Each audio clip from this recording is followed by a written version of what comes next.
কলকাতা টিভিতে আপনাদের সকলকে স্বাগত। আপনাদের সঙ্গে রয়েছে আমি অঙ্কুর। দেশের প্রতিরক্ষা ব্যবস্থায় বড় পরিবর্তন। শত্রুঞ্জয় যোগ হলো প্রতিরক্ষায়।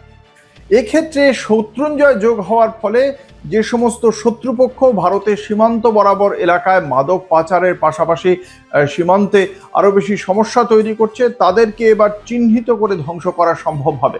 মূলত এক্ষেত্রে বিভিন্ন ড্রোন কাজ করে এবং সেই ড্রোনগুলোকে চিহ্নিত করার জন্যই শত্রুঞ্জয় যোগ দিয়েছে প্রতিরক্ষা ব্যবস্থায়। কি এই শত্রুঞ্জয়?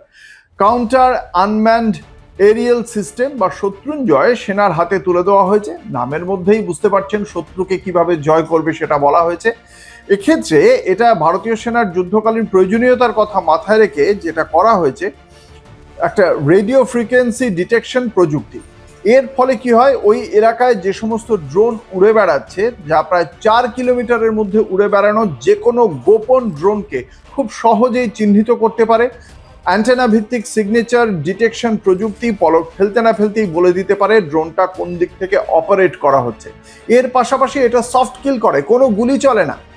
এই ড্রোনটি কি করে, আকাশে উড়ন্ত অবস্থাতেই কন্ট্রোল সিগন্যাল সম্পূর্ণ জ্যাম করে দেয়। শত্রুপক্ষের যে ড্রোনটা, তার কন্ট্রোল সিগন্যালটাকে সম্পূর্ণ জ্যাম করে দেয়। জিপিএস স্পুফিং এবং জেসন ডিসরাপশন প্রযুক্তির সাহায্যে ড্রোনটির নেভিগেশন সিস্টেম যেটা রয়েছে সেটাকে বন্ধ করে দেয়। এর ফলে লক্ষ্যবস্তুতে পৌঁছানোর আগেই ড্রোনটি পড়ে যায়, বিকল হয়ে মাটিতে আছড়ে পড়ে যায়। এবং যত উন্নত ড্রোনই হোক না কেন, শত্রুঞ্জয় এমনভাবেই তৈরি যার ফলে তার নজর এড়িয়ে যাওয়া কখনোই সম্ভব নয়, এমনটাই দাবি করা হচ্ছে প্রতিরক্ষা মন্ত্রকের পক্ষ থেকে। এর পাশাপাশি কি এটা দু ধরনের জ্যামিং ক্ষমতা রয়েছে। অমনি ডিরেকশনাল জ্যামিং, যেটা প্রায় 2 কিলোমিটার ব্যাসার্ধে কাজ করে। অন্যদিকে ডিরেকশনাল জ্যামিং, যেটা 5 কিলোমিটার পর্যন্ত শত্রুর যোগাযোগ ব্যবস্থা ধ্বংস করতে পারে। এবং এটা অত্যন্ত নমনীয়। এটা সৈনিকরা পিঠে করেও নিয়ে এক জায়গা থেকে অন্য জায়গায় নিয়ে চলে যেতে পারেন। ফলে এটা যে বহন করার জন্য বিরাট কোনো কিছু প্রয়োজন হবে এমনটা নয়।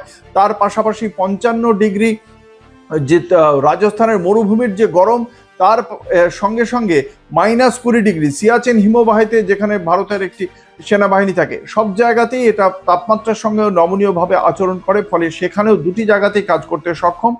3000 মিটার উচ্চতা পর্যন্ত এটা কার্যকর। ফলে এই ট্র্যাকিং সিস্টেম থাকায় ভারতের প্রতিরক্ষা ব্যবস্থা এবং সীমানায় নজরদারি আরো অনেক সহজ হয়ে গেল ভারতীয় সেনাবাহিনীর কাছে, বলাই বাহুল্য। এমন সব খবরের জন্য দেখতে থাকুন কলকাতা টিভি রাত দিন 7 দিন।